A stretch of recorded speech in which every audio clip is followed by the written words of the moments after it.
Hello friends, સર્વોત્તમ ફૂડમાં આપનું સ્વાગત છે। તો આજે આપણે શીખીશું લગ્ન પ્રસંગમાં હોય તેવું જ તુરિયા પાત્રાનું શાક બનાવવાની રીત, જે ખૂબ જ જલ્દીથી બની જાય છે અને એકદમ ઇઝી પણ છે। તો ચાલો રેસિપી સ્ટાર્ટ કરીએ। હેલો ફ્રેન્ડ્સ, જો તમે અમારી ચેનલ પર નવા હોય તો અમારી ચેનલને સબસ્ક્રાઈબ કરો, વિડીયો લાઇક કરો અને બેલ આઇકન દબાવવાનું ભૂલશો નહીં। તો સૌપ્રથમ અહીંયા 2 નંગ તુરિયા લીધેલા છે। તો આ તુરિયા જોવામાં મોટા લાગે છે, પણ તેમાં પાણીનો ભાગ વધારે હોય છે, ત્યારે ચડે એટલે તુરિયા એકદમ ઓછા થઈ જશે।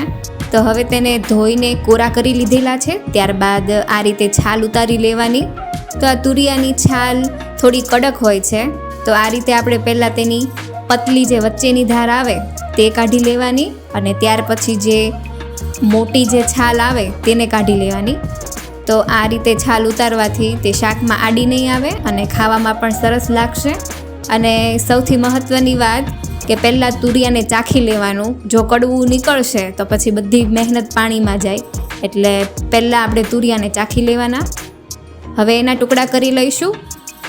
તો હવે તમે જોઈ શકો છો તુરિયું એકદમ છાલ કાઢીને ચોખ્ખું થઈ ગયું છે। તો આ રીતે છાલ કાઢવાની એટલે ખાવામાં વચ્ચે ના આવે।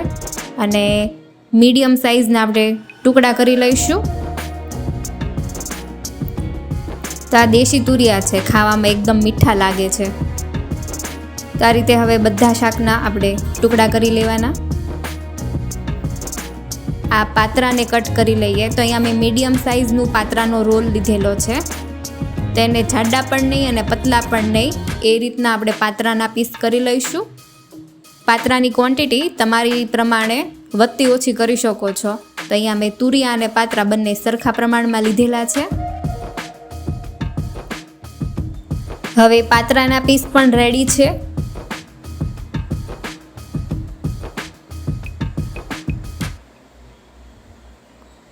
અને તુરિયા પણ કટ થઈ ગયા છે।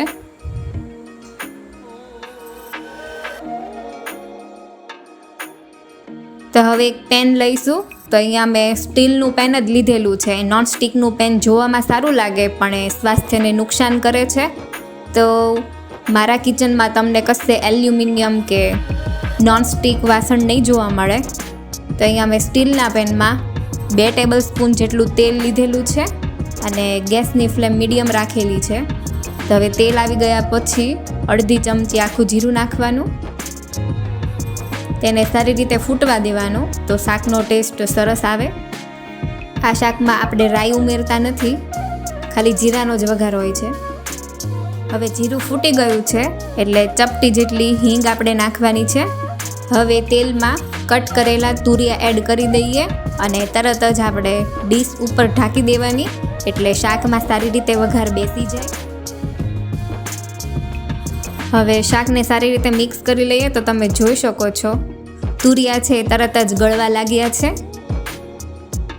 તો આપણે ગેસની ફ્લેમ મીડિયમ રાખવાની। એટલે બધા કહેતા હોય કે સ્ટીલમાં શાક બનાવે તો શાક તળિયેથી ચોંટવા લાગે, પણ એવું કંઈ નથી। તમે કઈ રીતે યુઝ કરો છો તેના પર આધાર રાખે છે। સ્ટીલમાં આપણે બનાવતા હોઈએ શાક કે કોઈ પણ વસ્તુ, ત્યારે ગેસની ફ્લેમ એકદમ લો રાખવાની, એટલે કોઈ પણ વસ્તુ ના દાજે। હવે તેમાં અડધી ચમચી જેટલી હળદર ઉમેરીશું અને સ્વાદ પ્રમાણે મીઠું નાખવાનું। ખાંડ ઓપ્શનલ છે। અને આ 2 નંગ લીલા તીખા મરચાં લીધેલા છે અને તેની પેસ્ટ બનાવી લીધેલી છે।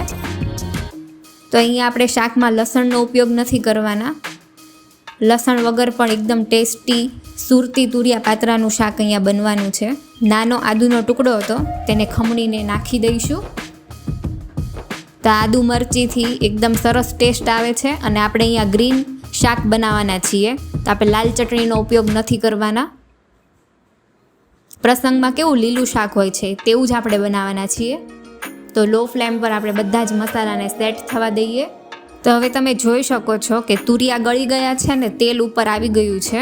તો આ સ્ટેજ ઉપર જ આપણે થોડું પાણી નાખીશું, કારણ કે પાત્રા આપણે જ્યારે નાખીશું ત્યારે તેને સેટ થવા માટે પાણી, ત્યાર પછી ધાણા જીરું આપણે એડ કરવાનું ઉપરથી।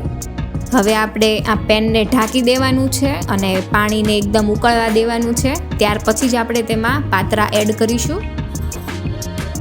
તો હવે થોડી વાર બાદ તમે જોઈ શકો છો પાણી એકદમ સારી રીતે ઉકળી ગયું છે. તો શાકને વધુ ટેસ્ટી બનાવવા માટે અહીંયા 6 થી 7 નંગ કાજુના ફાડા નાખેલા છે. તો આ કાજુનો એકદમ સરસ ટેસ્ટ આવે છે. તો તે ઓપ્શનલ છે, તમે તેને સ્કીપ પણ કરી શકો છો. હવે આ ઉકળી ગયેલા પાણીમાં પાત્રાના જે ટુકડા કરેલા હતા તે પીસ આપણે આ રીતે ગોઠવી દેવાના, એટલે પાત્રા ભાંગે નહીં. અને જે પાત્રા છે એ થોડું પાણી પણ એબ્ઝોર્બ કરી લેશે, શોષી લેશે પાણી, એટલે શાક એકદમ એકરસ થઈ જશે. તો આપણે મીડિયમ ફ્લેમ પર શાકને એકરસ થવા દઈએ. ફરી થોડા કાજુ ઉમેરીએ. હવે ઉપરથી ફરીથી કવર કરી લઈએ અને પાત્રાને ને તુરિયા એકરસ થાય ત્યાં સુધી આપણે ચડવા દઈશું. તો હવે તમે જોઈ શકો છો તુરિયા પાત્રાનું શાક એકદમ સેટ થઈ ગયું છે. તો એને સર્વ કરી લઈએ. તો છે ને એકદમ પ્રસંગ જેવું જ સુરતી તુરિયા પાત્રાનું શાક, અને એવો જ કલર આવ્યો છે. તો અહીંયા તમે તુરિયા પાત્રાના શાક જોડે સાધુ રોટલી પણ સર્વ કરી શકો છો. અને સાધુ રોટલી કઈ રીતે બને તો તેની લિંક મેં નીચે ડિસ્ક્રિપ્શન બોક્સમાં આપેલી છે, તો ત્યાંથી તમે જોઈ શકશો. તો આ શાક સ્વાદમાં ખૂબ જ ટેસ્ટી લાગે છે. તો તમે પણ ઘરે આ શાક જરૂર ટ્રાય કરજો.